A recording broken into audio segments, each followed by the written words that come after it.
Ինչպես տեսնում եք, ես վերնագրել եմ հատվածը ժամանակավորը հավիտենականի համար և եկեք ընթերցենք հատվածը, որից հետո սկսենք ուսումնասիրել Ղուկաս 16-րդ գլուխ 1-ից 13-րդ համարները։ Հիսուսն իր աշակերտներին ասաց. մի հարուստ մարդ կար, որ մի տնտես ուներ, ում մասին մեղադրանք լսեց, թե իր ունեցվածքը վատնում է։ Եվ նրան կանչեց ու ասաց. այս ինչ եմ լսում քո մասին։ Ինձ տուր քո տնտեսական հաշիվը, քանի որ այսուհետև տնտես չես կարող լինել։ Տնտեսն ինքն իրեն ասաց. ինչ անեմ, իմ տերը տնտես լինելուց ինձ ազատում է, հերկել չեմ կարող, մուրալ ամաչում եմ։ Ես որոշեցի, թե ինչ պիտի անեմ, որպեսզի երբ տնտեսի պաշտոնից հեռացվեմ, ինձ իրենց տներն ընդունեն։ Եվ իր տիրոջ պարտատերերին մեկ-մեկ կանչեց իր մոտ ու առաջինին ասաց. որքան ես պարտք իմ տիրոջը։ Նա էլ ասաց 100 մարդ ձետ, եւ նրան ասաց. վերցրու պարտամուրհակդ, նստիր եւ շուտով գրիր 50։ Հետո մյուսին ասաց. դու որքան ես պարտք։ Նա էլ ասաց 100 չափ ցորեն։ Նրան էլ ասաց. վերցրու պարտամուրհակը եւ գրիր 80։ Տերը գովեց անիրավ տնտեսին, որ ճարպկությամբ վարվեց, քանի որ այս աշխարհի որդիներն ավելի հնարամիտ են, քան լույսի որդիները իրենց սերնդի մեջ։ Եվ ես ձեզ ասում եմ, անիրավ մամոնայից բարեկամներ շինեցեք, որ երբ պակասություն ունենաք, հավիտենական բնակարանների մեջ ընդունեն ձեզ։ Քիչ բանի մեջ հավատարիմը շատ բանի մեջ էլ հավատարիմ է, եւ քիչ բանի մեջ անիրավը շատ բանի մեջ էլ անիրավ է։ Ուստի, եթե դուք անիրավ մամոնայի մեջ հավատարիմ չեղաք, ճշմարիտ հարստությունը ով կտա ձեզ։ Եթե դուք հավատարիմ չեղաք այն բանում, որն ուրիշին է պատկանում, ձեզ ով կտա այն, ինչ ձերն է։ Ոչ մի ծառա չի կարող երկու տիրոջ ծառայել, որովհետև կամ մեկին կատի ու մյուսին կսիրի, կամ մեկին կմեծարի, իսկ մյուսին կարհամարի։ Դուք չեք կարող ծառայել Աստծուն և մամոնային։ Կարճ աղոթենք։ Տեր Հիսուս, շնորհակալ ենք քեզ քո խոսքի համար, քո մաքրված, զտված եւ անսխալական խոսքի համար, որը որ մերկացնում է մարդու էությունը եւ քո աչքերի առջեւ պարզ ցուցադրում նրա ինչպիսին լինելը։ Ոստ ինչպես կարդացինք, խնդրում ենք, որ օգնես, որ հավատարիմ ծառաներ ու տնտեսներ լինենք, որ կարողանանք այս երկրի վրա քեզնից ստացած բոլոր կարողությունները գործածենք հավիտենական արժեք ունեցող նպատակների համար։ Մեր սրտերն ու մտքերը պատրաստիր, որպեսզի ոչ միայն լսենք, այլ նաև այն կատարենք։ Հիսուսի անունով, ամեն։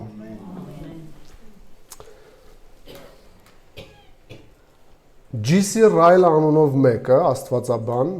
անգլիացի աստվածաբան, ով ապրել է 1816 թվականին, մինչև 1900-ականները, հովիվ է, գրող է, եւ նա մի փոքրիկ հարցաշար է կազմել հավատացյալների համար եւ ընդհանրապես բոլոր այն մարդկանց համար, ովքեր որ մուտք են գործում ամեն տարի նոր տարի եւ իրար մաղթանքներ են ուղում։ Եվ նա պատրաստել է մի հարցաշար 5 հարցից բաղկացած, վերնագրելով այսպես. պատրաստ ես դու։ Եվ նա այս հարցաշարը կոչ արեց, որ հավատացյալները ամեն տարի ընթերցեն նոր տարին, երբ սկսում է։ Եվ նրա հարցերը հետևյալն էին։ Առաջին իր հարցաշարում նա գրում է այսպես. պատրաստ ես դու հիվանդությունների։ Սա մենք չենք պլանավորում։ Եվ անկանխատեսելի է, մեզ սպառնում է հիվանդություն, չի սպառնում, նոր տարում ինչ կլինի ընդհանրապես մեզ հետ։ Երկրորդ, պատրաստ ես աղքատության կամ հարստության։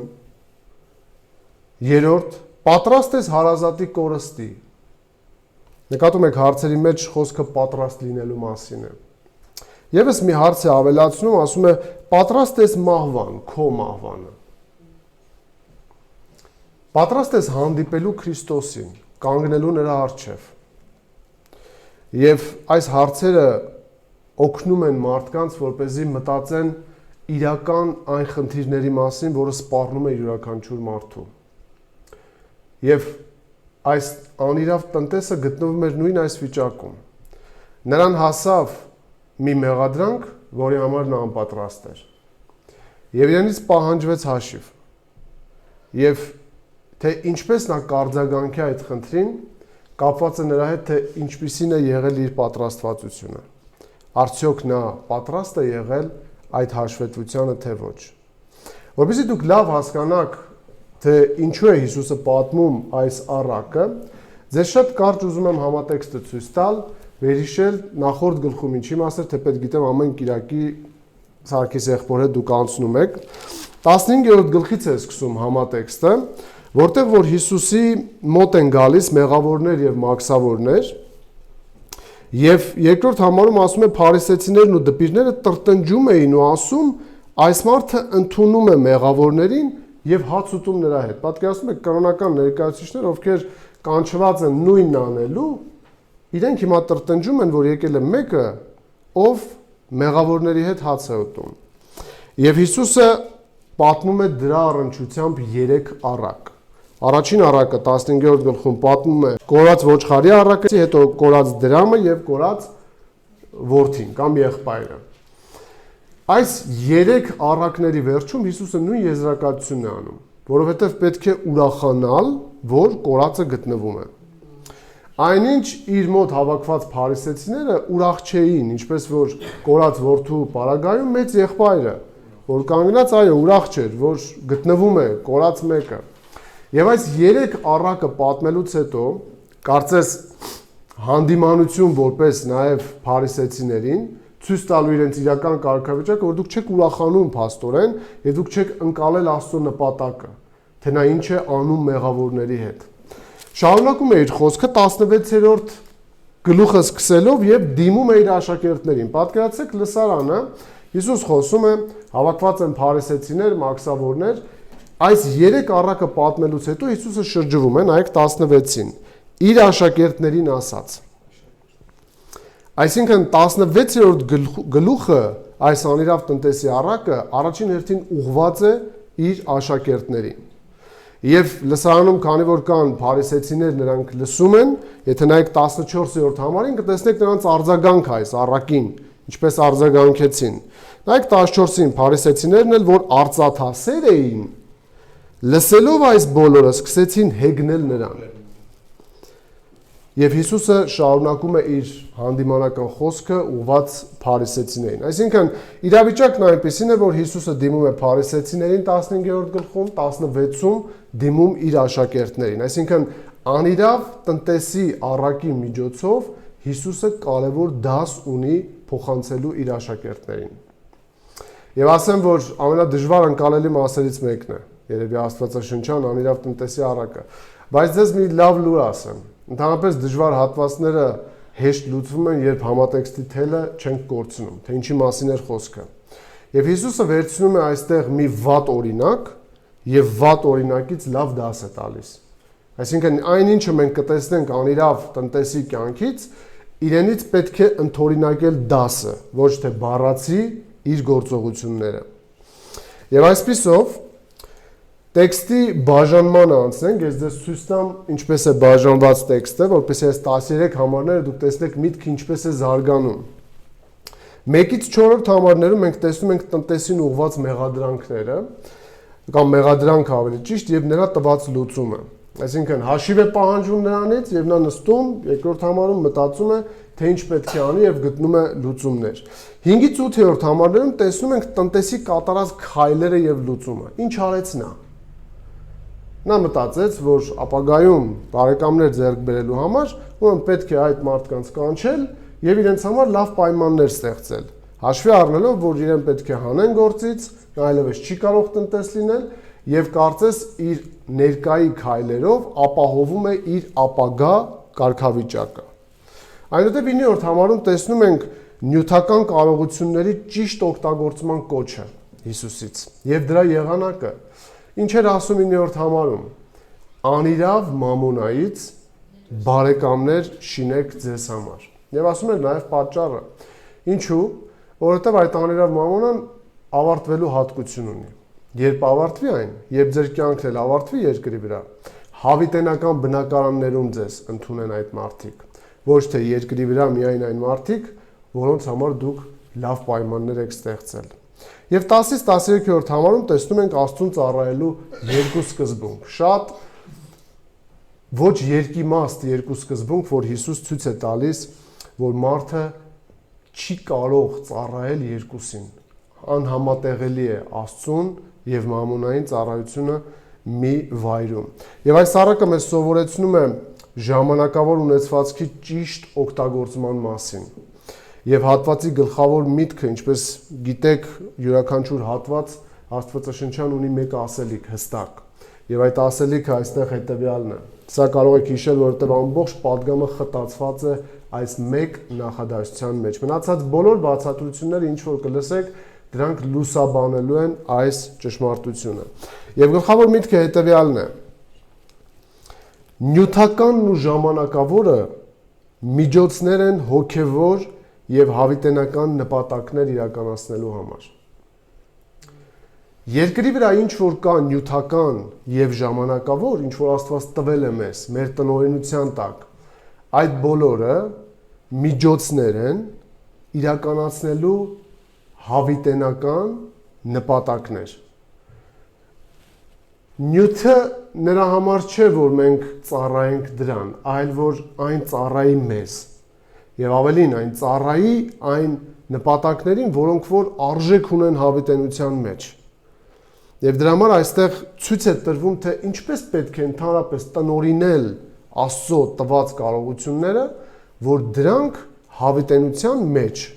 արժեք ունենան։ Մենք 24 ժամ ապրում ենք մեկ օրում,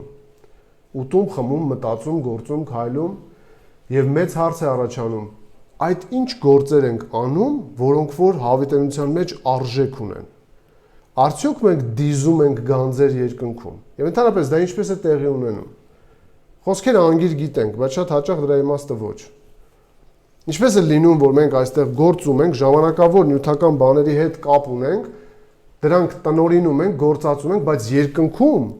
այն փոխակերպվում է, կարելի ասել երկնային վալյուտայի, փոխարժեքի։ Ինչպես է դա լինում։ Ինչպես է լինում, որ մենք ունենում ենք չհնացող քսակներ, ինչպես Հիսուսն ասաց։ Եվ այս հատվածը մեզ սովորեցնում է 4 քայլ, որոնց միջոցով մենք կարողանում ենք հասկանալ, թե ինչպես է պետք օգտագործել, տնօրինել երկրային կարողությունները հավիտենական եւ երկնային նպատակների հասնելու համար։ Այսպիսով, առաջին, ինչպես տնօրինել ժամանակավորը հավիտենականի համար։ Առաջին պետք է մտածել սպասվող հաշվետվության մասին։ Առաջին պետք է մտածել սպասվող հաշվետվության մասին, այսինքն ապագայում կա հաշվետվություն, որ սպառնում է յուրաքանչյուր մարդու, եւ պետք է մտածել դրա մասին։ Եվ այս 4 համարում առաջին մենք տեսնում ենք հաշվետու լինելու 4 ապացույց, ինչու պետք է մտածել ընդհանրապես հաշվետվության մասին։ Պետք է մտածել, որովհետեւ տնտեսը հաշվետու է, համարում տեսնում ենք, ունեցվածքը տնտեսինն է, թե ոչ։ Նրանը չէ,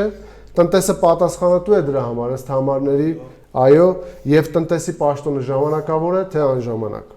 Ժամանակավոր է։ Միթե չի ազդում ձեր քայլերի եւ որոշումների վրա այն, երբ հիշում եք, որ ձեր ձեռքի տակ եղածը ձերը չէ։ Վստահ եմ ձեզ ինչ որ բան տված կլինեն, որ փոխանցեք ինչ որ մեկի։ Եվ այդ փոխանցման ժամանակ դուք ապրում եք այդ նույն իրականությունը։ Ինչպես է լինում, որ դուք լինում եք հավատարիմ, դուք հիշում եք, որ դա ձերը չէ։ Այսինքն հիշողությունը, որ կա հաշվետվություն, ձեզ պետք է պահանջվի ձեզնից, չէ՞, ինչ եք արել իմ տվածը։ Դա օգնում է, որ դու կարողանաս քո ունեցածը օգտագործես ճիշտ նպատակի համար։ Եվ այստեղ տեսեք, թե համարներում ինչպես է սա երևում, որ պետք է մտածել, պետք է հիշել, որ կա անխուսափելի հաշվետվություն։ Հիսուսն աշակերտներին ասաց. մի հարուստ մարդ կար, որ մի տնտես ուներ։ Նրանից գանգատվեցին հարուստին, իբր նրա ունեցվածքը վատնում է։ Եվ նրան կանչեց ու ասաց. այսինչ եմ լսում քո մասին։ Հաշիվ տուր քո տնտեսության վերաբերյալ, որովհետև այլևս տնտես չես կարող լինել։ Ով է տնտեսը։ Տնտեսը տան կառավարիչն է։ Հին ժամանակներում տան տերը, տան կառավարումը վստահում էր իր ծառային կամ ստրուկին։ Այս դեպքում կարծես ստրուկից մի քիչ ավելի բարձր պատիվ կամ պաշտոն ունեցող մեկն է։ Վարձու աշխատող է, որի պարտականությունն էր տնտեսության եւ հաշվարկների վարումը եւ երեխաների մասին հոգ տանելը։ Սա այն անձնավորությունն է, ում տրվում էր իրավունք, խնդրում եմ ուշադիր, եւ իշխանություն կառավարելու տնտեսության բոլոր ոլորտները սեփականատիրոջ անունից։ Իսկ նա լիազորված անձ էր եւ նա իշխանություն ուներ ամբողջ տան տնտեսության վրա եւ կարող էր այն օգտագործել տիրոջ անունից եւ ում շահերի համար։ Իր տիրոջ շահերի համար պետք է օգտագործեր։ Այս պաշտոնի համար ընտրվում էր աշխատասեր, նվիրված, իրազեկ եւ վստահելի մարդ։ Ոչ չափազանց երիտասարդ, ոչ էլ չափազանց ծեր, որ կարողանար գործել։ Այս խոսքերի հասցեատերը Հիսուսի աշակերտներն են, մենք տեսանք, առաջին հերթին 14-րդ համարում ասում է, որ փարիսեցիները երբ լսում էին Հիսուսին, նրանք հասկանում էին, որ այս ֆինանսի մասին զրույցները ուղղված են նաև իրենց, որովհետև դա անուղղակի կերպով բացահայտում էր նրանց արծաթասեր լինելը, որովհետև նրանք կրոնասիրությունը կամ ընդհանրապես հոգևոր ծառայությունը համարում էին շահի աղբյուր, կարիերա, այսպես ասած, եւ նրանք այդ ունեցվածքը հավաքում էին եւ չէին օգտագործում այն նպատակի համար, որի համար սահմանված էր։ Եվ սա հանդիմանություն էր նաև նրանց համար։ Հիսուսի այս խոսքերն ուղղված են Աստծո տան տնտեսներին։ Վատ օրինակից լավ դաս է տալիս Հիսուսը։ Այսինքն մարդիկ, ովքեր աշխատում են Աստծո տնտեսության մեջ։ Գիտեք, որ տնտեսությունը մեկ բաժին չունի։ Կան տարբեր ոլորտներ եւ ամեն ոլորտի համար կան աշխատողներ եւ յուրաքանչյուրը պատասխանատու է իր աշխատանքի համար։ Երկրորդ համարում տեսնում ենք, որ Տերը պահանջում է հաշվետվություն։ Ինչ է հաշվետվությունը։ Նշանակում է իրեն վստահված պարտականությունների համար բացատրություններ պետք է ներկայացնի նա, ապացույցներ, ինչ է արել, ինչպես է վարվել դրա հետ։ Սա ենթադրում էր հաշիվների, վճարման փաստաթղթերի, դրամարկղի եւ հաշվետվությունների հավաքածուի ներկայացում։ Այսինքն կառավարիչը ոչ միայն պետք է ներկայացնի բոլոր հաշվետվությունները ըստ այս համարի, այլ նաեւ սա նշանակում է նրա հրաժարականը։ Այսինքն դուրս գալ աշխատանքից, նա այլևս չի կարող աշխատել։ Կարելի ասել, ուզում են բանալիները իրենից, բայց մինչ այդ պետք է ներկայացնի հաշիվ։ Տնտեսին սպասվում է ապագայում կրել պատասխանատվություն կալվածքի կառավարման համար։ Ինչերի համար են Աստծո զավակները ընդհանրապես պատասխանատու։ Հռոմեացիս 1:14-15-ում Պողոս առաքյալը ասում է, ես պարտական եմ հույներին ու բարբարոսներին, իմաստուններին եւ անմիտներին, ուստի հոժար եմ ձեզ էլ, որ հռոմում եք իմ կարողության չափով ավետարանելու։ Բառը, որ այստեղ օգտագործված է, պարտական, իմաստը պարտք լինելն է։ Բայց Պողոս ինչու ես գրում, որ դու պարտք ես։ Այդ ինչ ես վերցրել ինչ որ մեկից, որ պարտք ես փոխանցելու։ Ասեմ, որ երկու դեպքում ենք մենք լինում պարտք, սովորաբար, կամ երբ մեկից մի բան վերցնում ենք, պարտավոր ենք ետ վերադարձնել, եւ երկրորդը, երբ ստանում ենք ինչ որ բան եւ պետք է փոխանցենք։ Պողոսի պարագայում երկրորդ դեպքն էր։ Նա ինչ էր ստացել։ Նա ստացել էր ավետարանը Քրիստոսից։ Եվ ասում է ուրիշ տեղել, վայ ինձ, եթե ես չքարոզեմ, եթե ես չփոխանցեմ, ես ընտրված եմ այդ պաշտոնի համար, որպես տնտես, որ Աստծուց ստացած ավետարանը փոխանցեմ ժողովրդին։ Եվ դա պատասխանատվություն է, եւ դա պարտք է։ Եվ որպեսզի դուք չմտածեք, որ Պողոս առաքյալը զորով կամ ստիպման փերանում համարի մեջ ասում է հոժար եմ ձեզ ծառայելու, այսինքն այդ պատասխանատվությունը որ կա, Աստված այնպես է մեր մեջ գործում, որ չվերածվի ստիպելու կամ պարտադրանքի։ Ուրիշ ինչ է տրված Աստծո ժողովրդին, որ տնտես են, որ իրենք պետք է օգտագործեն։ Առաջի Պետրոսում գրում է Պետրոսը սրա մասին, 4-րդ գլուխ 9-11-ում։ Միմյանց նկատմամբ հյուրասեր եղեք, առանց տրտնջալու, յուրաքանչյուր ոք, ուշադիր լսեք, ինչ շնորհ ընդունել է, այն իրար մատակարարեք, որպես Աստծո զանազան շնորհների բարի տնտեսներ։ Եթե մեկը խոսում է, թող Աստծո խոսքի պես լինի։ Եթե մեկը մատակարարում է, թող դա լինի Աստծո զորությունից, որ Աստված է շնորհում, որպեսզի ամեն բանում Աստված փառավորվի Հիսուս Քրիստոսի միջոցով, որին փառք եւ զորություն հավիտյանս հավիտենից ամեն։ Այսինքն Պետրոսն ասում է, որ Աստծո տան մեջ յուրաքանչյուրին տրված է շնորհներ։ Եվ դուք մենք բոլորս այդ շնորհների տնտեսներն ենք։ Հարցն այն է լավն ենք թե ոչ։ Այսինքն պաշտոնի մեջ ճիշտ ենք օգտագործում այդ շնորհները, թե ոչ։ Այն տնտեսը վատնում էր համարում, եթե նայեք։ Այստեղ իր մասին լսվում է մի մեղադրանք, որ նա վատնում է։ Վատնել նշանակում է օգտագործել կարողությունը ոչ իր նպատակի համար։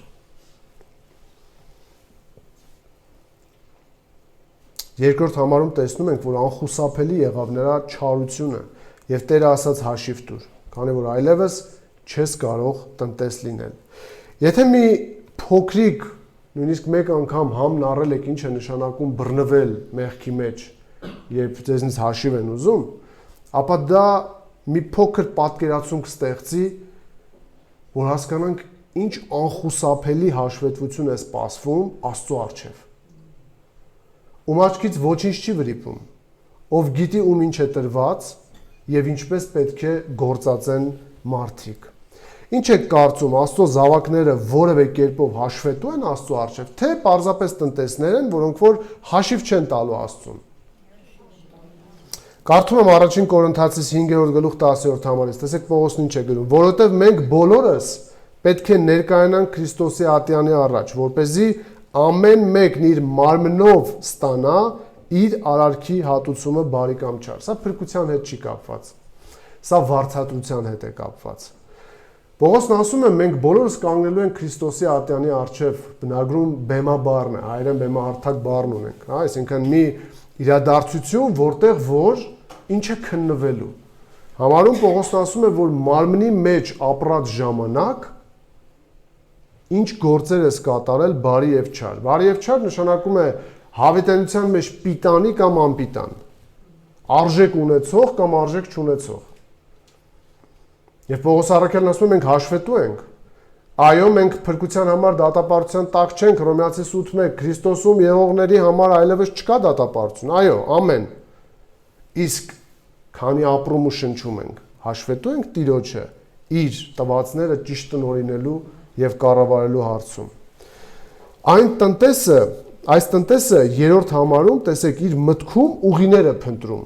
խնդրի լուծման համար։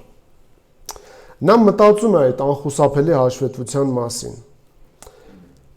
Անխուսափելի հաշվետվության մասին ընդհանրապես մտածում են նրանք, ովքեր հավատում են դրան։ Եթե դու չհավատաս, որ կա հաշվետվություն, դու չես մտածի դրա մասին։ Եվ սա հատվածում առաջին ցուցիչն է։ Մարդը իսկապես հավատում է, որ ինքը պետք է հաշիվ տա ապագայում, թե ոչ։ Եվ դա ապացուցվում է նրա մտածելով։ Դրա համար նայեք ձեր կյանքին ու վարած կենցաղին։ Եթե դուք չեք մտածում ապագայում եկող անխուսափելի հաշվետվության մասին, ուրեմն դուք դեռ չեք հավատում, որ այն լինելու է։ Դու կամ հավատացյալ ես, ով սա դեռ չգիտի, կամ դու մեկն ես, ով գիտի, բայց չի հավատում, որ այդ անխուսափելի հաշվետվությունը գալու է։ Պետք է մտածել սրա մասին։ Պետք է մտածել այսօր դրա մասին, քանի ժամանակ կա։ Եվ եթե նայեք երրորդ համարի վերջին մասին, պատճառաբանություն է իր։ Մտածում է իր ապագայի եւ ներկայի մասին, ասում է, հերկել չեմ կարող, մուրալել ամաչում եմ։ Այս տնտեսը նաեւ ծույլ էր ու հպարտ։ Քանի որ չի ուզում աշխատել եւ չի ուզում գումար խնդրել։ Ասում է չեմ կարող հերկել, ինչու չես կարող։ Ըստ քո պաշտոնի դու ֆիզիկական կարողություններ պետք է ունենաս։ Այստեղ ծուլության խնդիր է։ Եվ երկրորդը, որ լրացնում է առաջինին եւ ավելի զարգացնում, ասում է ամաչում եմ խնդրել։ Այսինքն այնքան հպարտ է, որ չի ամաչում գողանալ, բայց ամաչում է խնդրել։ Նրա միտքը փայլատակում է 4-րդ համարում։ Եթե նայեք, նա գտնում է լուծում։ Հեշտ լուծում է գտնում։ Լուծում, որը կվնասի ուրիշներին, բայց իր համար լավ կլինի։ Ապագայում անտեր չմնալու համար, անտուն չմնալու համար նա լուծում է գտնում։ Գիտեմ ինչ կանեմ, նայեք 4-րդ համարին, որպեսզի ինձ իրենց տներն ընդունեն, իր նպատակն այդ է։ Երբ տնտեսությունից համ է, որտեղ նա գիտի, որ այլևս բռնվել է, նա չի կարող ոչինչ անել եւ հիմա պետք է ուղղակի օգտագործի այն բոլոր ռեսուրսները, որոնք որ ապագայում իր համար գոնե կստեղծեն հարմարավետություն։ Ասում է ես գիտեմ, այս արտահայտությունը նշանակում է լուսավորվել հունարենում, գտնել ելք, երկար մտորումներից հետո։ Հարց մենք որպես Աստծո տնտեսներ, ինչպես ենք վարում Աստծո տնտեսությունը։ Ճիշտ տնօրինում ենք մեզ վստահված բաները, թե վատնում ենք դրան, այսինքն չենք օգտագործում իր նպատակի համար։ Հիշեք, կա երկնային հաշվետվություն, որն անխուսափելի է, եւ այստեղ երկրի վրա դրա մասին մտածելը պետք է լինի ամենաօգտակար գործերից մեկը ամեն օր։ Օգտակար հարց կլինի մեզ, դու հավատում ես, որ կանգնելու ես Քրիստոսի ատյանի առջև։ 100% հիշեք, սիրելի քույրեր ու եղբայրներ, անհնար է, որ ես եւ դուք հավատանք, որ կա ապագայում հաշվետվություն եւ ներկայում մեր վարքը չփոխվի։ Անհնար է։ Մեկ պարզ օրինակ բերեմ ձեզ։ Ինչպես կարող ենք ասել մենք հավատում ենք, որ 5 րոպեից փլվելու է այս առաստաղը եւ նստենք այստեղ։ Հնարավոր չի, չէ՞։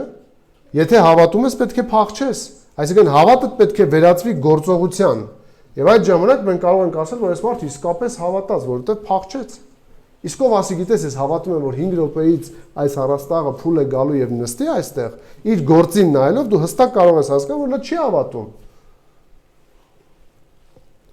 Հիշեք, պետք է մտածել այս մասին, քանի որ կան պատճառներ։ Դու տնտես ես, ունեցվածքը քոնը չէ, դու պատասխանատու ես, քո պաշտոնն էլ ժամանակավոր է։ Ըստ այս 4 համարների։ Սա առաջին քայլն է։ Ժամանակավորը հավիտենականի համար գործածելու ճանապարհին նախ պետք է մտածել, որ կա հաշվետվություն, որովհետև մինչև դու հաջորդ փուլերում կտեսնեք կօգտագործես արդեն քո ռեսուրսները, առաջին փուլում դու պետք է մտածես սրա մասին, որ այն քոնը չէ։ Եվ կա դրա համար հաշվետվություն։ Նայեք երկրորդ քայլը։ Ինչպես տնօրինել ժամանակավորը հավիտենականի համար։ Ծառայեցրեք ձեր միտքն ու կարողությունները ամբողջությամբ։ Ծառայեցրեք ձեր մտային եւ ֆիզիկական բոլոր ռեսուրսները։ Եվ ինչպես ծառայեցնել մեր միտքն ու կարողությունները։ 5-ից 8-րդ համարում մենք տեսնում ենք երկու դրսևորում։ Առաջին տեսնում ենք, որ նա 5-ից 7-րդ համարներում մեծ ջանք է թափում։ Ինչ է անում նա։ Տեսեք 5-րդ համարում, այո, շատ ճիշտ եք։ Եվ իր տիրոջ պարտապաններին մեկ առ մեկ իր մոտ կանչեց։ Եվ առաջինն ասաց. «Իմ տիրոջն ինչքան ես պարտք»։ Նա ասաց 100 մարդ ձեթ։ Նրան ասաց. «Առ մուրհակը, նստիր ու անմիջապես գրիր 50»։ Հետո մյուսին կանչեց, ասաց. «Դու ինչքան ես պարտք»։ Նա էլ ասաց 100 քորցորեն։ Եվ նրան ասաց. «Առ մուրհակը ու գրիր 80»։ 100 մարդ ձեթ, հրեական հեղուկի չափման միավոր է սա։ Մոտ 150 ծառերի բերք։ 1000 դինար արժողությամբ։ Դինարը գիտեք ինչքան է։ 1 դինարը 1 օրվա աշխատավարձ էր։ Այսինքն եթե ժամանակակից փոխարժեքի վերածենք, ստացվում է, ենթադրենք, օրը 5 կամ 10000 դրամ, որ մեկը աշխատում է։ 1000 դինար։ Մոտավորապես 3 տարվա օգուտ է տալիս այդ մարդուն։ 3 տարի կարող է չաշխատել։ Եվ այդքան ձիթապտղի յուղ, պատկերացնում եք։ Մյուսն ասում է 100 քորցորեն, հատիկավոր նյութերի չափման միավոր է սա, մոտավորապես 40 հեկտար տարածքից ստացված բերք է, մոտ 2500 դինար արժողությամբ։ Պատկերացնում եք 1000 դինար եւ 2500 դինար արժողությունը 3500 դինար, այսինքն մոտ 9-ից 10 տարվա մարդկանց աշխատավարձ ինքը ինչ է անում։ Եվ պատկերացնում եք ներվողների համար կամ այդ պայմանագրի մեջ մտնողների համար որքան շահավետ առաջարկ է սա։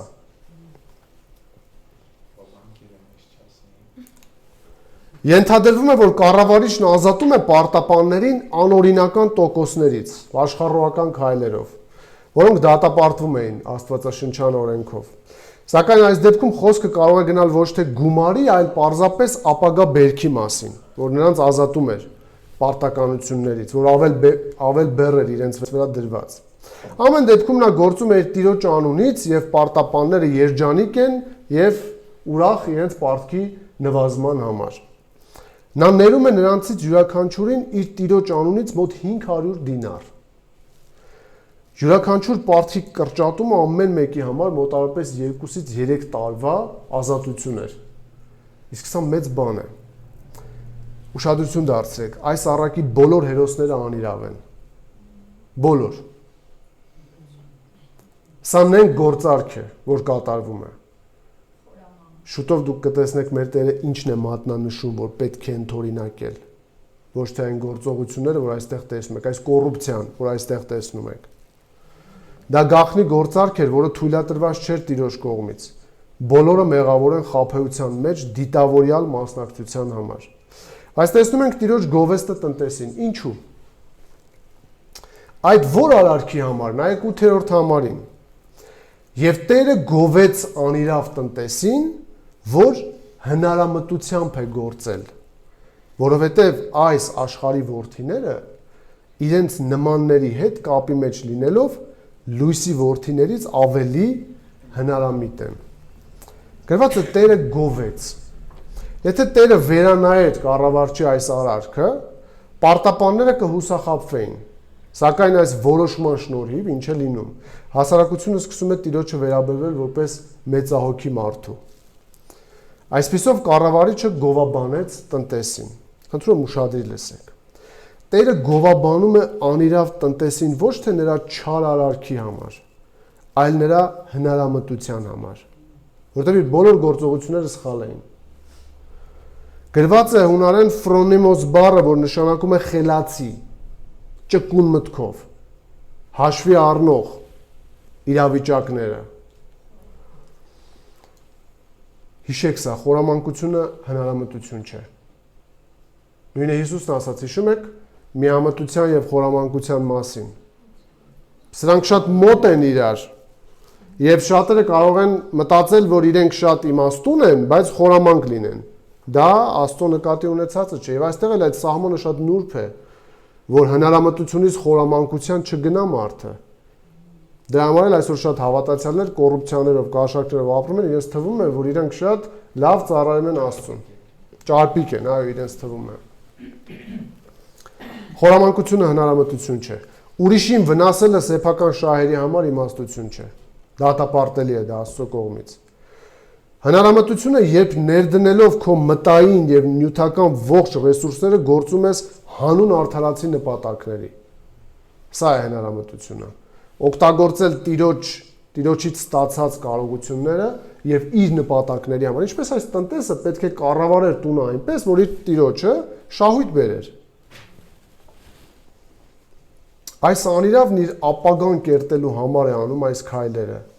Իր իսկ ինքնապահպանման համար, որ ապագայում իր համար լավ լինի։ Տեսեք, նա հրաժարվում է ներկայից հանուն ապագայի։ Նա հրաժարվում է հազարավոր դինարներից ներկայում, որ կարող էր ինքը օգտագործել, ինչի համար։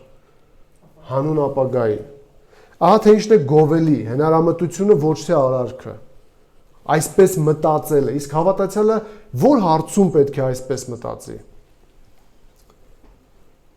Հարց յուրաքանչյուրիս, Տիրոջ զավակներին։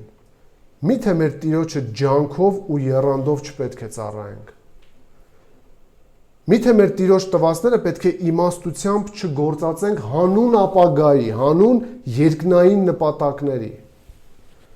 Տեսեք Աստծո խոսքն ինչ է ասում Տիրոջը ծառայելու մասին։ Մի քանի համար եմ կարդում։ Հռոմեացիս 12:11 Ջանասիրության մեջ մի ծուլացեք, հոգով ջերմեռանդ եղեք, Տիրոջը ծառայեք։ Կողոսացիս 3:23-25 Ինչ էլ որ անեք, սրտանց արեք, ինչպես ում կանեիք։ Տիրոջը։ Եվ ոչ թե մարդկանց համար, իմանալով, նպատակը տեսեք, իմանալով, որ Տիրոջից ժառանգության հատուցումը կստանաք, որովհետև Տիրոջը Քրիստոսին եք ծառայում։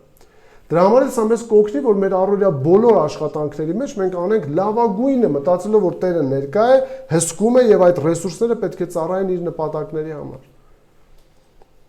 Համարը տեսեք ինչպես է շարունակում։ Բայց անիրավը Կողոսացիսն եմ կարդում, հատուցում կստանա իր արած անիրավության համար, ոչ մեկի համար աչառություն չկա։ Եվս մեկ համար առաջի Կորինթացիս 15:58 Ուրեմն իմ սիրելի եղբայրներ, եղեք հաստատուն եւ անսասան, Տիրոջ գործի մեջ ամեն ժամ ավելի առաջ գնացեք։ Իմացեք, որ Տիրոջով ձեր աշխատանքը զուր չէ։ Մեկը կա, որ հսկում է իր տնտեսությունը։ Եվ եթե ոմանք անհավատարիմ են, ոմանք անորակ շինանյութերով են ծառայում, խոտ է, փայտ է, եղեգ է, կայրվի, կրակը գա կփորձի վերջին օրը։ Իսկ ովքեր, որ ոսկի արծաթ եւ պատվական քարերով են կառուցում Քրիստոսի եկեղեցին, կրակը կփորձի եւ իրենց շինությունը հաստատ կմնա եւ նա վարձ կստանա։ Իսկ մյուսն էլ, որ փայտխոտ եղեգով է Պողոսը Կորինթացիում կասեր, նա կփրկվի, բայց կարծես կրակից անցած։ Դրանով ցույց է տալիս, որ փրկությունը գործերի միջոցով չէ, դա պարզապես վարձատրության մասին է։ Եվ վերջին համարը Գաղատացիս 6-ը բարիք գործելուց չձանձրանաք, որովհետև իր ժամանակին կհնձեք, եթե չթուլանաք։ Ահա թե ինչպես վարվեց այս անիրավը, նա հնարամտությամբ գործեց։ Նա գործել է այնպես, որ ներկան օգտագործել է ապագայի համար։ Նա հրաժարվել է ներկայից իր հարմարավետությունից հանուն իր ապագայի։ Նա ներդրել է իր մտային եւ ֆիզիկական ողջ կարողությունները այդ նպատակին հասնելու համար։ Տեսեք 8-րդ համարի վերջին մասում Հիսուսն ինչ է ասում։ Հիսուսն ասում է, որ այս աշխարհի որդիները իրենց նմանների հետ կապի մեջ լինելով ավելի հնարամիտ են։ Այս աշխարհի որդիներն ովքեր են։ Անհավատներն են։ Մարդիկ, ովքեր ընդհանրապես չեն ապրում ավետարանի համար, ավետարանի շահերի համար չեն ապրում, իրենց ոչ դրամը, ոչ ժամանակը, ոչ մտային կարողությունները, ոչ ֆիզիկական ռեսուրսները, նյութական կարողությունները, ոչինչ չի գործածվում ավետարանի համար։ Ամեն բան ծառայում է իրենց հարմարավետության եւ իրենց ստամոքսին։ Եվ դա Աստծո կողմից ընդունելի չէ, դա հավիտենության մեջ 0 է, ոչ մի արժեք չի ներկայացնում։ Իսկ մենք հարց չներդնենք մեր ողջ կարողությունները մտային եւ ֆիզիկական ու նյութական, ինչ որ ունենք։ Դրա համար կարևոր հարց կլինի մտորելու համար, ինչպես է ծառայում քո մտային կարողություններով նույնպես։ Ինչպես այս մարդը գլուխ էր կոտրում, որ հասկանար լուծումը։ Ինչերի մասին է ամբողջ օրը քո միտքը զբաղված։ Ինչով ես լցնում դա։ Սերիալ ես գուցե նայում, ես չգիտեմ։ Բաներ, որոնք որ ավետարանին չի նպաստում ոչ մի կերպով, ոչ քո հոգևոր շինությանը։ Դու հաշվետու ես քո մտքերի համար, երանի նրան, որ ցերեկ ու գիշեր, ինչ է անում։ Սաղմոս 1։ Եվ այդպիսի մարդու, այո,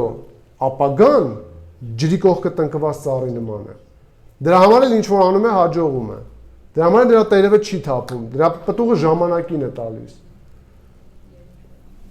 Ինչերի մասին ես մտածում ամբողջ օրը։ Ներդրում անում ես քո մտքով հավիտենական արժեքներ ապահովելու համար թե ոչ։ Միայն ուտելիքի, խմելիքի, բիզնեսի, շահի, աշխատավարձի, լավ հնարավորությունների, հարմարավետ կյանքի մասին է միտքդ աշխատում։ Ավելի հնարամիտ ես այդտեղ, թե Աստծո գործի մեջ։ Ինչպես ես տնօրինում քեզ վստահված կարողությունները։ Եթե դու շնչում ես այս երկրի վրա, դու ունես պատասխանատվություն։ Քո պատասխանատվությունները կդադարեն այնտեղ, երբ շունչդ վերցվի։ Այո։ Ծառայեցնում ես դրանք Աստծո նպատակների համար, թե քո սեփական նպատակներն ես առաջ տանում։ Ունեցածիդ մեջ վարվում ես հնարամտությամբ, հաշվի առնելով ինչպես կարող եմ այս իմ ունեցածը ծառայեցնել, որ շահ լինի ավետարանին, օգուտ բերեմ Աստծո ժողովրդին։ Հիշիր, դրանից դուրս կատարած ներդրումները հավիտենության մեջ արժեք չունեն, 0 են։ Դրա համար ամեն օր ծառայեցրեք ձեր մտային ու ֆիզիկական կարողությունները Աստծո գործի համար, ոչ թե աշխարհի։ Լավ ձայն ունես, լավ կարողություն ունես, ինչ կարողություն որ ունես, դա պետք է ծառայի առաջինը Տիրոջը։ Դա չի նշանակում չաշխատել, դա չի նշանակում գումար չվաստակել, դա նշանակում է առաջինը տալ Տիրոջը եւ ծառայեցնել նրա ավետարանի տարածման եւ եկեղեցու շինության համար։ Երրորդ, սա երկրորդ քայլն է։ Երրորդ, ինչպես տնօրինել ժամանակավորը հավիտենականի համար։ Ձեր ուշադրության մեծ մասը խնդրում եմ այստեղ։ Երրորդ, նյութականն օգտագործեք հավիտենականի համար։ Նյութականը օգտագործեք հավիտենականի համար։ Ինչու ծառայեցնել ժամանակավորը հավիտենականի համար։ Ինչու միայն չվայելել։ Ինչու ծառայեցնել հավիտենականի համար։ Պատասխանը նույն համարի վերջին մասում է, եթե նայեք։ Ինչ է գրված 9-րդ համարի վերջին մասում։ Որ երբ այն պակասի, հավիտենական բնակարանների մեջ ձեզ ընդունեն։ Եվ ես ձեզ ասում եմ, տեսեք Հիսուսի դասը, անիրավ մամոնայից ձեզ համար բարեկամներ սարքեք։ Նույն այս միտքը հետևյալն է. նյութականն օգտագործեք հավիտենականի համար։ Մամոնան երկրային կարողություններ են, դա սատանան չի։ Երկրային կարողությունները, որը որ եթե դու տրվես դրան, կդառնաս դու սատանայի ծառա։ Ասում է, որ այս նյութական մամոնան կարողությունները ինչի համար ծառայեցրեք։ Հավիտենական բնական։ Անիրավ մամոնայից ձեզ համար բարեկամներ սարքեք։ Այսինքն այնպես գործածեք, որ դրա միջոցով շահեք հավիտենականը,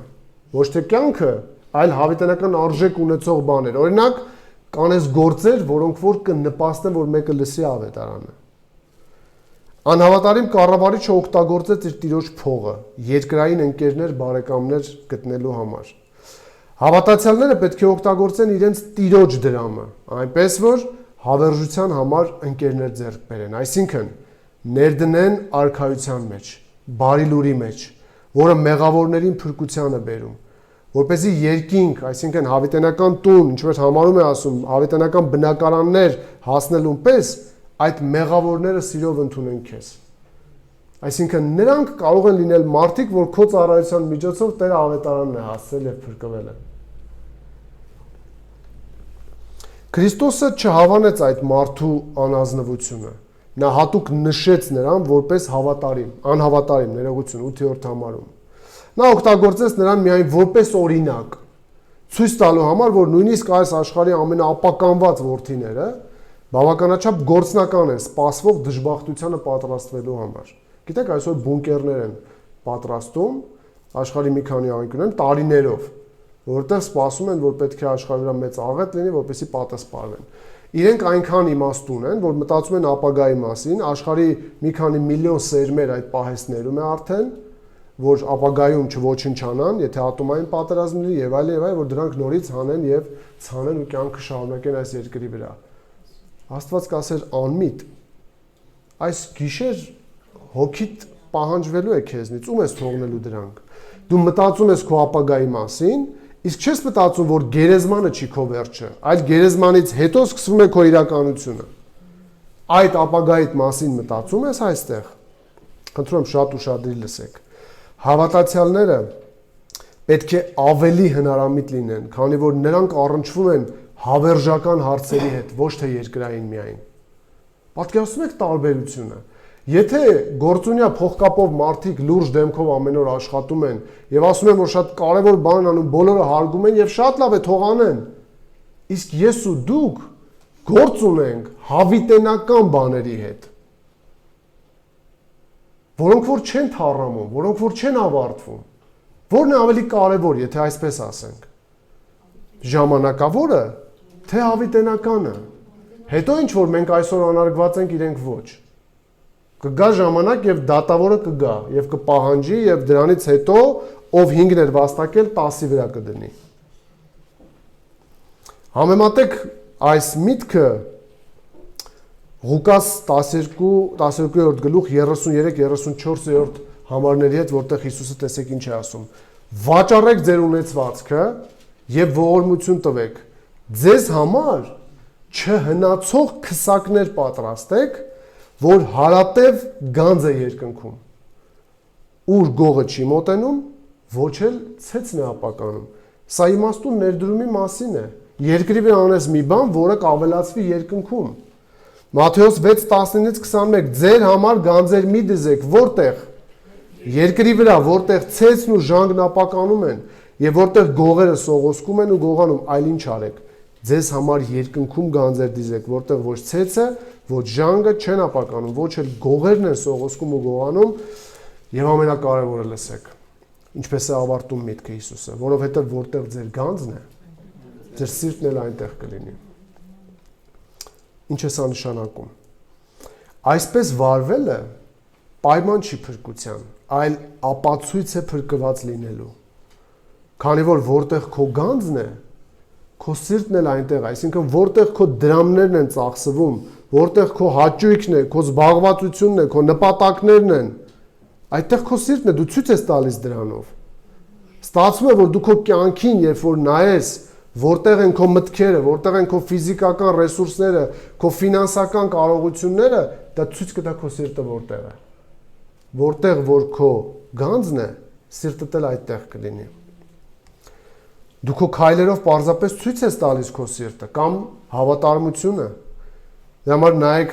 ինչպես եք տնօրինում Աստծո տվածները եւ կհասկանաք թե որտեղ է ձեր սիրտը։ Ինչերի վրա է ծախսվում գումարներդ։ Ինչեր ես գնում դրանով։ Քո ծախսերը ցույց են տալիս քո սրտում ինչ կա։ Դա չի նշանակում զրկվել կյանքից։ Դրա մասին չէ խոսքը։ Աստված կյանքը տվել է, մենք ապրում ենք, օգտագործում, վայելում ենք, բայց չենք չարաշահում, ինչպես կասեր Պողոսը։ Բայց մենք չենք ապրում հանուն դրա, որովհետև մենք ունենք ավելին, ավելի սպասում ունենք հավիտենականը։ Այնպես որ քո ծախսերը ցույց են տալիս քո սրտում ինչ կա։ Կարևոր մի սահմանում։ Խնդրում եմ ուշադիր լսեք, միայն այն ներդրումները կմնան հավիտենության մեջ, որոնք արվել են Աստծո նպատակների համար։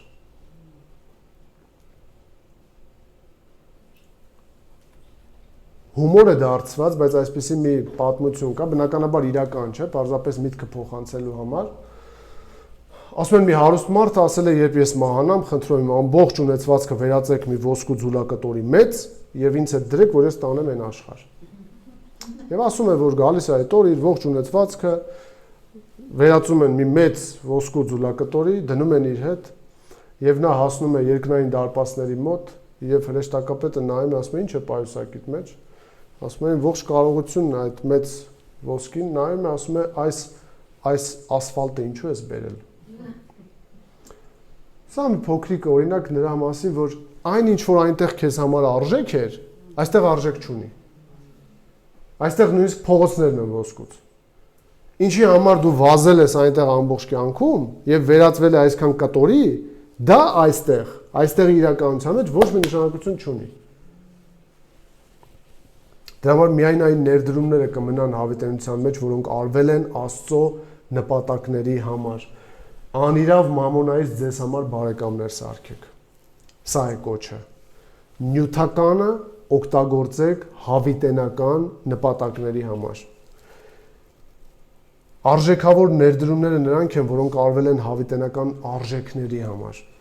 Ում է պետք, որ եկեղեցա շենքդ գեղեցկացնում ես, բայց Աստծո զավակների հոգևոր տեսքը թշվառ է։ Ում։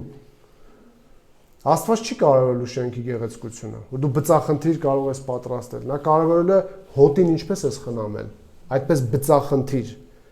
Հավիտենական արժեք ես ստեղծել, թե ոչ։ Հիշիր, դու օգտագործում ես նյութականը, երկնքում ավելանում է հավիտենականը։ Դուք տեսնում եք կապը։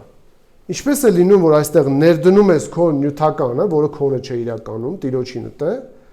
եւ այնտեղ վերածվում է հավիտենական փոխարժեքի։ Ինչպես ենք մտնում բանկ եւ դրամը դոլար սարքում կամ փոխում այլ փոխարժեքի, այդպիսի մի գործընթաց է տեղի ունենում, երբ Հիսուսն ասում է այնտեղ դիզիր։ Այստեղ ներդրում արա, որ այնտեղ փոխվի այդ փոխարժեքը, եւ որոնք են դրանք, բանալին հետեւյալն է։ Անիրավ մամոնայից ձեզ համար բարեկամներ սարքեք։ Նյութականը օգտագործեք հավիտենական նպատակների համար։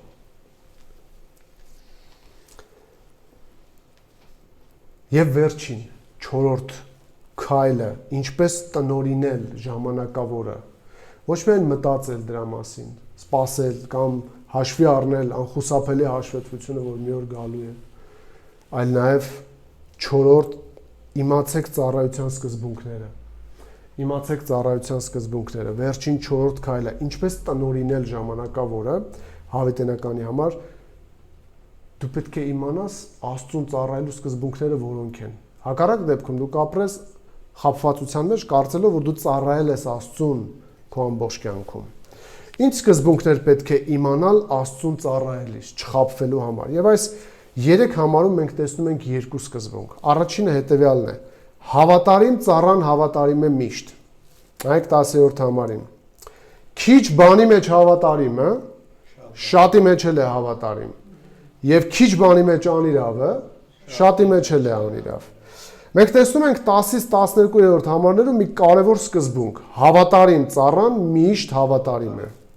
Դա նշանակում է, որ պայմանների փոփոխությունը չի փոխում ծառայի հավատարմությունը։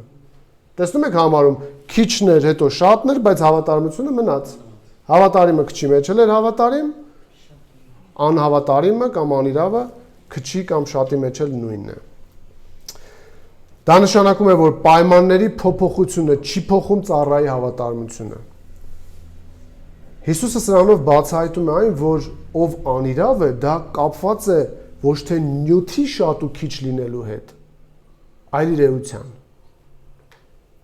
Հիսուսը չի ասում, որ երբ որ քիչ էր նա հավատարիմ էր, շատացավ դարձավ անհավատարիմ։ Ինչպես աշխարհն ասում է, փողը փոխում է մարդկանց, փողը չի փոխում, փողը բացահայտում է։ Որովհետև եթե դու անհավատարիմ ես, դու քչի մեջ էլ ես նույնը անելու։ Իսկ հավատարիմ Հիսուսն ասում է, որ շատի մեջ էլ է հավատարիմ։ Ուրիշ խոսքով նրա էությունը նույնն է, պայմաններն են փոխվում։ Սա չափազանց լուրջ է, սա ներքին վիճակի արտաքին արտահայտումն է։ Հիսուսը շատ սուր է խոսում եւ կտրուկ։ Դուք չեք կարող ասում եք երկու տիրոջ ծառայել։ Դուք կամ հավատարիմ եք, կամ անհավատարիմ, այսինքն այստեղ անխուսափելի ընտրություն է, դու երկուսից մեկն ես։ Չկա միջին, մի ոտքով աշխարհում, մի ոտքով ավետարանի համար, չի լինում այդպես։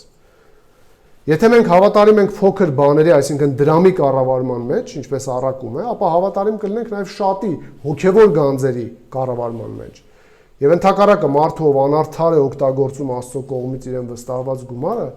անհավատարիմ կլինի նաև երբ խոսքը վերաբերվի ավելի կարևոր բաներին, հոգևոր օրհնություններին։ Դրամի հարաբերական աննշանությունը շեշտվում է այստեղ փոքր բառով, փոքր բաների մեջ ասում է, տեսնում եք համարում։ Եվ 10-րդ համարի սկզբունքը բացատրվում է 11 եւ 12-րդ համարներով։ Տեսեք, 10-ում սկզբունք է տալիս, որ հավատարիմը միշտ հավատարիմ է կամ բոլոր իրավիճակներում, 11-12-ում բացատրում է, ասում է, արդ եթե անիրավ մամոնայի մեջ հավատարիմ չեղաք, բացատրում է ինչպես է մեխանիզմը աշխատում, ով ձեզ ճշմարիտը կտա։ Այսինքն, անիրավ մամոնայի հետ վարվելը ստուգում է քեզ համար։ Եվ 12-ում, եթե օտարին պատկանողի մեջ հավատարիմ չեղաք, ձեզ պատկանող ով կտա ձեզ։ Եթե դու արդեն ուրիշից վերցրածի մեջ անհավատարիմ ես եղել եւ երկրի չես օգտագործել դա, ինչ վարձատրության է սպասում։ Սա կրկին փաստում է, որ հավիտենության մեջ քո արածը ոչ մի արժեք չունի եւ դու չես ստանալու ոչ մի վարձատրություն։ Սա անհավատարիմին սպասվող իրականությունն է։ Հիշեք ոսկե դրամների առակը։ Ղուկաս 19-ում 15-ից 23-ում այսպես է գրված. Առաջինը եկավ ասաց Տեր քո մնասը 10 մնաս շահ բերեց։ Նրան ասաց լավ բարի ծառա, քանի որ քիչ բանում հավատարիմ եղար, 10 քաղաքի վրա իշխանություն ունեցիր։ Երկրորդը եկավ ասաց Տեր քո մնասը 5 մնաս շահեց։ Ասաց դու էլ 5 քաղաքի վրա եղիր։ Մյուսն էլ եկավ ասաց Տեր ահա քո մնասը, որ թաշկինակի մեջ փաթաթած պահում էի։ Ինչու էր սա անում։ Վախենում էի քեզանից, որովհետև դու խիստ մարդ ես, վերցնում ես ինչ որ չես դրել եւ հնձում ես ինչ որ չես ցանել։ Եվ նրան ասաց քո բերանով եմ քեզ դատելու։ Չար ծառա։ Գիտեիր, որ խիստ մարդ եմ, վերցնում եմ ինչ որ չեմ դրել, հնձում եմ ինչ որ չեմ ցանել, ինչու իմ արծաթը փոխներին չտվեցիր, որ երբ ես գայի, շահով այն վերցնեի։ Այս առակը Հիսուսը պատմեց այն ժամանակ, երբ մարդիկ մտածում էին, որ Աստծո արքայությունը մոտեցել է, եւ Հիսուսը ցույց տվեց, որ դեռևս պետք է գնա թագավորությունը վերցնի եւ հետ գա։ Այսինքն, Հիսուսի առաջին եւ երկրորդ գալուստների միջև եղած տարածությունը շրջանը իր տնտեսությունը շենացնելու։ Եվ հիմա տրված է դա, ինչպես ենք տնօրինում։ Գալու է թագավորությունն առած, որ առել է արդեն, գալու է երկրորդ անգամ Քրիստոս եւ հաշիվ է պահանջելու։ Եվ երկրորդ սկզբունքը մենք տեսնում ենք 13-րդ համարում եւ ավարտենք։ Որն է երկրորդ սկզբունքը։ Առաջին հավատարիմ ծառան հավատարիմ է միշտ, եւ երկրորդ սկզբունքը, որ 13-րդ համարում է Աստծուն եւ դրամին ծառայելը անհամատեղելի է։ Աստծուն եւ դրամին ծառայելը անհամատեղելի են։ Տեսեք ինչ ասում, ոչ մի ծառա չի կարող երկու տիրոջ ծառայել, որովհետեւ պատճառն ինչ է, կամ մեկին կատի, մյուսին կսիրի, կամ մեկին կպատվի, մյուսին կարհամարի, չեք կարող ծառայել եւ Աստծուն, եւ մամոնային։ Չի կարող ծառայելը չի վերաբերվում նրան, որ հնարավոր չէ դեր խաղալ, իբր ծառայում ես։ Սա նշանակում է ֆիզիկապես հնարավորության բացակայություն։ Դու պարզապես չես կարող միևնույն ժամանակ երկու տեղում լինել։ Դու չես կարող միևնույն ժամանակ երկու տիրոջ ծառայել քո ֆիզիկական սահմանափակ լինելու պատճառով։ Դու անխուսափելի ընտրության առաջ ես կամ Աստծուն կամ նյութին։ Չես կարող Ճակերտավոր իմաստուն հավասարակշռություն պահել, քանի որ անհավատարիմ է բոլոր դեպքերում, ըստ նախորդ սկզբունքի։ Դու պետք է ընտրես, որ մեկին գոհացնել, իսկ մյուսին մերժել։ Դու որևէ մեկին ես տալու քո մտային, ֆիզիկական, նյութական բոլոր կարողությունները։ Եվ մյուսին տալու համար այլևս ոչինչ չի մնալու քեզ մոտ։ Ցավոտ օրինակ մեր օրերից, որ հաճախ լսում եմ հավատացյալներին հարցում, օրինակ ինչպես է հոգևոր վիճակդ, կյանքդ, ընթերցանությունդ, եկեղեցի հաճախելդ, Աստծո ժողովրդի հետ շփվելը, ասում եք, գիտես ժամանակ չունեմ։ Ուր ես ծախսել այդ ժամանակդ։ Ինչի համար։ Դու ժամանակ չունես ժամանակ տվողի համար։ Դու ժամանակ չունես հավիտենական արժեքներ ստեղծելու համար, իսկ ինչի համար է վատնվում քո մտային ռեսուրսները, որ գիշերը կարդում ես եւ չես հասկանում։ Երբ Սուրբ Գիրքը բացում ես, քունը տանում է միանգամից։ Որտեղ է ծախսվում։ Իսկ եթե ավելի խորքային հարց բարձրացնենք, ում ես ծառայում։ Ում։ Հիսուսն ասում է, որ հնարավոր չի, դու չես կարող համատեղել։ Այստեղ չի կարող լինել եւ նրան, այստեղ կամ սկզբունքն է աշխատում։ Իսկ դու արծաթ ու ոսկի փնտրելու պես փնտրել ես, ինչպես Սողոմոնն է ասում։ Ասում եմ, ինչեւ արծաթ ու ոսկի փնտրելու պես չփնտրես Աստծո իմաստությունը, չես գտնի։ Արծաթ ոսկի փնտրելու համար մենք կոշիկ ենք մաշում, սիրելիներ։ Գլուխ ենք կոտրում, տարիներ ենք դնում, քիչ ենք քնում, շուտ ենք արթնանում։ Այդ ինչպես է, որ կարողանում ենք մեր ողջ ռեսուրսները դնել այդտեղ, իսկ հավիտենական արժեքների համար չի մնում այլևս ոչինչ։ Դա խիստ առիթ է իմ եւ ձեր համար, սիրելիներ, մտածելու ում ենք մենք ծառայում։ Սա ինքնակնության հարց է, որ Հիսուսը բարձրացնում է։ Եվ ասում է մի աներկբա սկզբունք, Աստծուն եւ դրամին ծառայելը անհամատեղելի է։ Պետք է ընտրի մարդ, ում է ինքը ծառայում։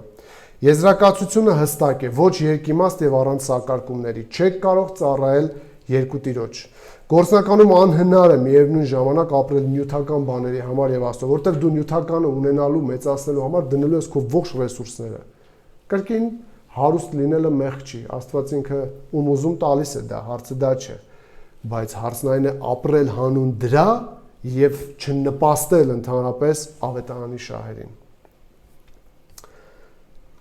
Կարևոր եզրակացություն եւ ավարտենք մի քանի գործնական քայլերով։ Չենք կարող ճիշտ տնօրինել ժամանակավորը, երբ անհավատարիմ ենք էությամբ, ըստ առաջին սկզբունքի։ Երբ փորձում ենք համատեղել անհամատեղելի բաները։ Հիսուսի առաջին սկզբունքը, որ տվեց, դա ինքնակնության հարց էր վերանայելու որտեղ է սիրտդ։ Որ եթե մարդը իրեն քննի եւ տեսնի, գիտես, ես ընդհանրապես նայելով կյանքիս, իմ շփումներին, զբաղվածությանը, իմ ֆինանսերին, իմ ծախսերին, ես տեսնում եմ սիրտը ընդհանրապես ուրիշ տեղ է։ Դա առիթ է դարձի գալու, Տիրոջը աղաչելու, որ փոխի տա այն իրական ու հավատարիմ սիրտը, որը կփափագի հավիտենական արժեքներ, որին զոռով կներեք բառիս համար։ Ստիպմամբ չես բերի Աստծո տուն, որի ոտքերը կվազեն իր ժողովրդի հետ շփման եւ իր ծառայությունը երկրի վրա անելու համար։ Եվ հավատարիմ է միշտ։ Սա առիթ է մտածելու ամենակարևոր հարցի մասին, արդյոք Հիսուսը փոխել է էությունդ թե ոչ։ Դա մարդկային ուժերով չի լինում։ Դա հանդիպում է Աստծո հետ, որի արդյունքում Տերը փոխում է մարդու սիրտը։ Դրա համար կոչ, իմացեք ճշմարիտ սկզբունքները ծառայության մասին, քանի որ առանց դրանք իմանալու դուք չեք կարող ներկան օգտագործել հավիտենականի համար։ Գիտեք, որքան խաբված մարդիկ են լինելու այն օրը, կարծելու են Տիրոջ անունով այս են արել, այն են արել, բայց Տերն ասում է, ես ձեզ չեմ ճանաչել։ Ձեր գործունեությունը չի նպաստել ընդհանրապես ավետարանի շահերին։ Ահա թե ինչպես տնօրինել ժամանակավորը հավիտենականի համար։ Առաջին, մտածեք սպասվող հաշվետվության մասին։ Երկրորդ, գործեք մտածելով ապագայի մասին։ Երրորդ, նյութականը օգտագործեք հավիտենականի համար։ Եվ վերջում, իմացեք ծառայության սկզբունքները։ Հավատարիմը հավատարիմ է միշտ, եւ Աստծուն եւ մամոնային ծառայությունը անհամատեղելի է։ Մի քանի գործական քայլեր էլ եւ ավարտենք։ Դուք կարող եք հետևել սլայդին։ Հիշեք կան խուսափելի հաշվետվություն յուրաքանչյուրի համար։ Հիշիր, որ դու պարզապես տնտես ես, ով չունի սեփական ոչինչ եւ տնօրինում է իր տիրոջ ունեցվածքը։ Հիշիր, որ այդ պաշտոնում ժամանակավոր ես եւ ամեն վայրկյան կարող ես կանգնել հաշվետվության քո վարած տնտեսության համար։ Երկրորդ, ծառայեցեք ձեր մտային եւ ֆիզիկական ողջ կարողությունները Աստծո նպատակների համար։ Գործեք ջանասիրաբար եւ Աստծո գործի մեջ ծույլ մի եղեք։ Փնտրեք ուղիներ ձեր ռեսուրսների ազնիվ տնօրինման համար։ Ձեր մտքերը թող շարունակ աշխատեն ոչ թե մեռնող կերակուրի, այլ ինչպես Հիսուսն ասաց, հավիտենական կերակուրի համար։ Մի դրեք ջանք այն բանի համար, որն արժեք չունի հավիտենության մեջ։ Երրորդ, ձեր նյութական կարողություններն օգտագործեք հավիտենական նպատակների համար։ Հիշեք, երկրային կարողությունների ճիշտ գործածումը վերածվում է երկնային գանձի։ Օգտվեք ճակերտավոր երկնային փոխանակման կետերից։ Ես այս օրինակներով եմ գրել, որ ճիշտ ընկալենք ինչի մասին է։ Ներդրեք Աստվածահաճո գործ եւ կուտակեք հավիտենական գանձ։ Ներդրեք ժամանակավոր եւ այն կվերածվի հավիտենականի։ Ձեր կարողությունները օգտագործեք այն բաների համար, որոնք նպաստում են մարդկանց փրկությանը, Հիսուսին ճանաչելուն, մարդկանց հոգեվոր աճին եւ Աստծո արքայությանը։ Ով է վճարում այն հավաքատեղիների համար, որ մենք հավաքվում ենք։ Ուտելիքի, խմելիքի, մյուս բաների, ավետարանչության, միսիոներության, ով որ դա անում է, նա ուղիղ ներդրում է անում Աստծո գործի մեջ, որը որ հավիտենական արժեք ունի, եւ նա իր նյութականով իր համար երկնքում դիզում է գանձեր։ Եվ վերջին չորրորդ, իմացեք ծառայության անփոփոխ սկզբունքները։ Հավատարիմ ծառան հավատարիմ է միշտ։ Հավատարիմ ծառայի կարողությունները չեն փոխում նրա էությունը, այլ բացահայտում են այն, քանի որ որտեղ նրա գանձն է, նրա սիրտն էլ այնտեղ կլինի։ Հիշեք, որ ժամանակավորի եւ հավիտենականի միջև կապ կա, եւ դուք չեք կարող ձեզ խաբել ասելով կապրեմ ինչպես ուզում եմ եւ երկնքում գանձեր կդիզեմ։ Տեսնում եք, Հիսուսը ցույց է տալիս ինչպես է երկիրը կապված երկնքի հետ։ Հիշեք, որ ձեր Աստվածահաճո գործերը Տերը օգտագործելու է եւ հավիտենության մեջ կհանդիպեք այն փրկյալներին, որոնք Հիսուսին են ճանաչել երկրի վրա ձեր ծառայության միջոցով։ Այդպես չէ, բոլորս էլ մեկի միջոցով ենք դարձի եկել։ Որևէ մեկը մեզ քարոզել է Հիսուսի մասին, որևէ մեկը աշխարհի մի ծայրից եկել, հասել է մեզ մոտ եւ բերել է ավետարանը։ Հիշեք, ոչ ոք երկու տիրոջ չի կարող ծառայել, քանի որ դրանք անհամատեղելի են։ Եվ ես ու դուք պետք է ընտրենք, թե ում ենք ծառայում, Աստծուն կամ Մամոնային։ Եվ Տերը օգնական լինի, որ այս ընտրությունը ավարտվի Տիրոջն ընտրելով։ Եվ դա երևա ոչ թե բերանի դավանության, այլ խոսքի եւ գործի համապատասխանության մեջ։ Տերը օրհնի բոլորիդ։